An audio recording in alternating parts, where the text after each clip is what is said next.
There was a brand that defied categorization. Its cars had lines that looked like they'd been designed by someone who'd spent more time thinking about airplanes than cars. The ignition wasn't on the steering wheel, but between the front seats.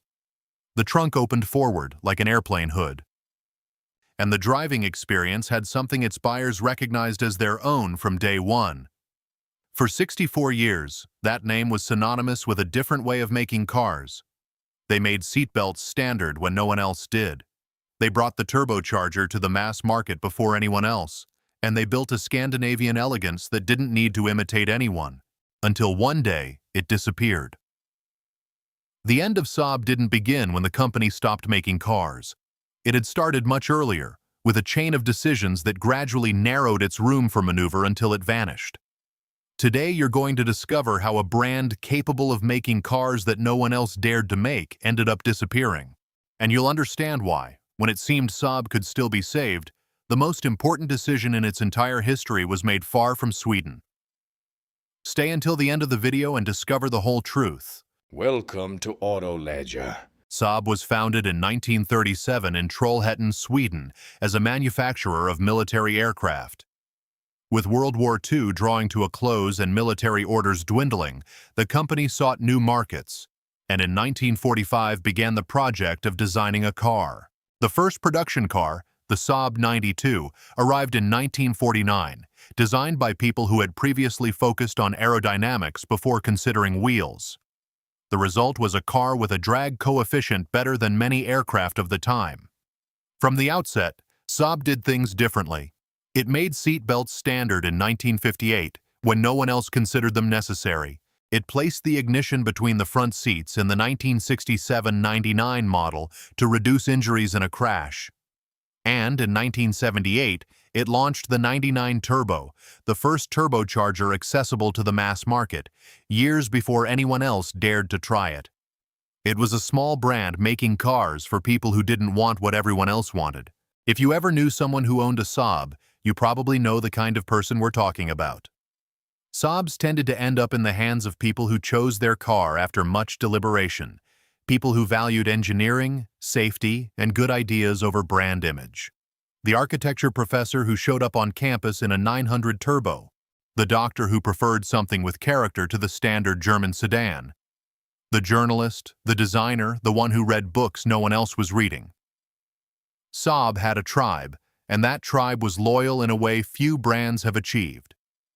Owners didn't switch brands easily. They tended to buy another Saab and another and another. There was something about the way those cars were designed that generated a level of loyalty rarely seen in the automotive industry. The 900 Turbo, launched in 1979, embodied all of that in a single model. Genuine performance, distinctive design, Scandinavian practicality, and that unmistakable turbocharger sound instantly recognizable to those familiar with it. In 1983, the 900 Turbo's advertising campaign pitted the car against a Gripen fighter jet on an airstrip, with the tagline, "Nothing on Earth comes close." It was filmed by a director named Tony Scott, who 3 years later would use the exact same aesthetic for a film called Top Gun. In the late 1980s, Saab was at the peak of its history as an automaker. The 900 was a genuine success in the United States, the brand's largest export market, with nearly 40,000 units sold annually at its best.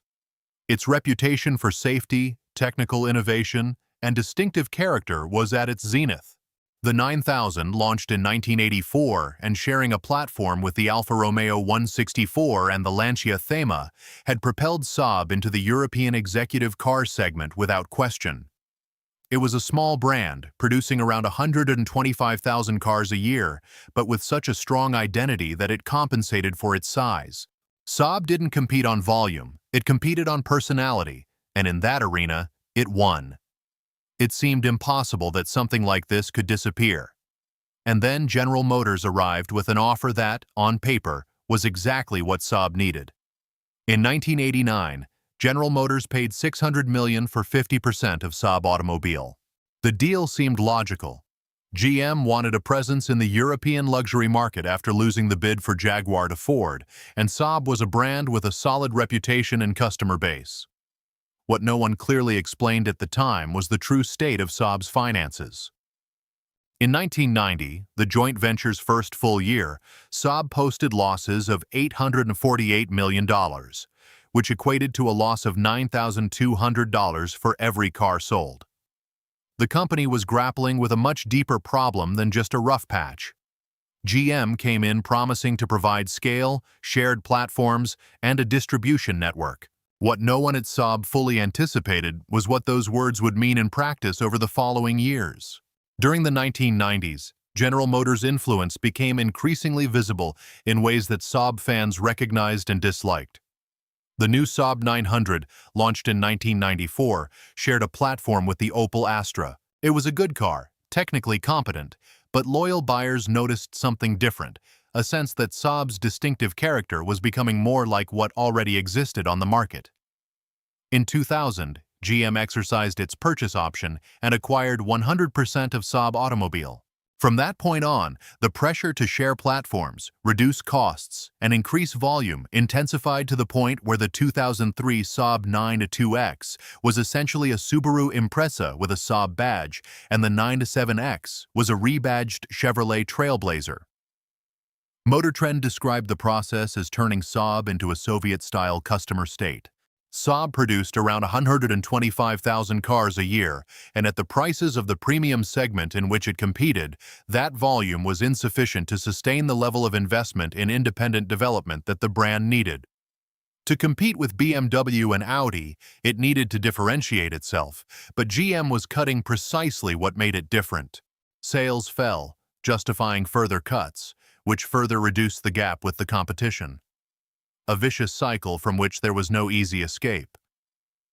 In 2008, the global financial crisis hit, and GM went bankrupt. Saab, which was completely dependent on its parent company, was left hanging, and in 2009, the urgent search for a buyer began. The first option was Koenigsegg, the Swedish supercar manufacturer, which even signed a letter of intent before withdrawing at the last minute due to insufficient financing. In February 2010, the buyer was Spyker Cars, a Dutch manufacturer of luxury sports cars, which paid $74 million in cash for a company that was accumulating losses in the millions every week. The situation was unsustainable from the very beginning, and everyone within the industry knew it. There's something about Saab's story that doesn't appear in financial analyses. Saab was the car of a way of thinking. Its buyers weren't looking for conventional status or textbook performance. They were looking for something that reflected a certain worldview, practical and sophisticated at the same time, different without being eccentric. This created a community of owners that today, more than 13 years after the bankruptcy, remains extraordinarily active. The Trollhättan Saab Festival brings together hundreds of cars every year in the town where they were manufactured. The Saab Central and Saab's United forums continue to be a technical reference for thousands of owners. Saab specialist workshops continue to open because there are customers who need them. Few defunct brands generate this kind of posthumous loyalty, and this raises a question that the revelation of what happened afterward makes even more uncomfortable. The official version of why Saab disappeared is well known. The 2008 crisis, the bankruptcy of GM, and the lack of investors capable of sustaining the brand long enough to recover. That's true, but it's the consequence, not the cause. The cause begins in 1990, when GM entered Saab with a strategy that prioritized cost reduction over preserving the brand's identity. For 20 years, every rebadge, every platform shared with Opel or Chevrolet further diminished Saab's raison d'etre. The Saab buyer wasn't buying an Opel with a different logo. They were buying something genuinely different, and as that difference became diluted, sales fell, justifying more cuts, which further diluted the difference. But there's a second layer that the official version completely omits. In 2011, when Spyker could no longer sustain the losses and Saab urgently needed new investment, a Chinese consortium appeared, willing to invest billions in the brand. It was the lifeline Saab needed, and General Motors blocked it. GM's official reason was that it didn't want to transfer its technology and production licenses to a Chinese company. The reason Spyker cited in its $3 billion lawsuit against GM in 2012 was different. GM was aggressively expanding in China and didn't want a Chinese-owned Saab entering that market to compete with its own technology. Without that investment, Saab had no alternative. On December 19, 2011, the company filed for bankruptcy. GM killed Saab twice, first by stripping it of its identity for 20 years, and then by blocking the money that could have saved it. The bankruptcy left a net debt of $1.5 billion after liquidating assets. The Trollhättan factory closed. Thousands of workers lost their jobs. In 2012, NEVS, a Swedish-Chinese consortium, acquired the factory and the rights to the Saab 9-3 with the intention of manufacturing an electric version, but without being able to use the Saab name because GM retained the rights to the automotive brand. In 2014, NEVS lost even that license due to non-payment. In 2019, it was acquired by Evergrande, and in February 2023, it closed permanently when the Chinese real estate giant collapsed. The attempted resurrection had lasted 12 years and hadn't produced a single car for the general public. But the Saab story doesn't end there, and what remains of it is the most perfect irony of the whole affair. Classic Saabs, especially the first-generation 900 Turbo and the 9000, are now collector's items with increasing values. Well-preserved examples fetch prices that would have seemed impossible 15 years ago, and the community of owners keeps alive a brand that has officially been dead for over a decade. And there's something else that closes this story in a way no screenwriter could have invented. Saab was born making airplanes. It died making cars, and today, the Saab name is more alive than ever, with more than 16,500 employees, military contracts around the world, the Gripen fighter jet flying over several countries, and annual sales of more than $3 billion. The company that disappeared from the world's streets is still flying over them. Only now nobody knows it when they see a Swedish fighter jet go by. In 1937, a group of Swedish engineers built airplanes because their country needed them. 12 years later, they built cars because they needed something else to do. For 64 years, those cars were unlike anything else, not because no one else could make them, but because no one else thought that way.